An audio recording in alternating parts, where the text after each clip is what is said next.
नमस्कार. तर आपण आज बघणार आहोत 8 पेन्सिलची किंमत 40 रुपीज. तर 2 डझन पेन्सिलची किती राहील. तर आपण पहिले बघून घेऊ की 2 डझन म्हणजे किती रुपये. 2 dozen equal to 2 multiply by 12 म्हणजे 24 पेन्सिल्स. तर 2 डझन म्हणजे 24 पेन्सिल. तर आपण पहिले हे लिहून घेऊ. 8 पेन्सिलची किंमत 40 रुपीज. 2 डझन म्हणजे 24 आयटम.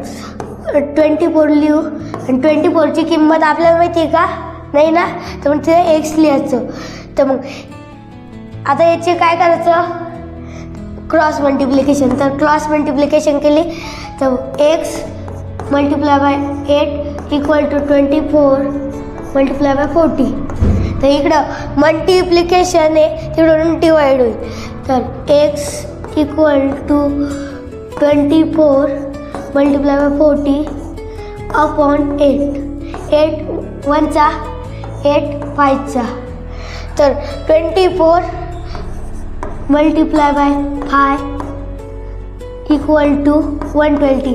तर आपल्याला शेवटी मिळालं 8 पेन्सिलची किंमत 40 रुपये होती. तर 2 डझनची किंमत किती राहील? 2 डझन पेन्सिलची किंमत 120 आली. धन्यवाद.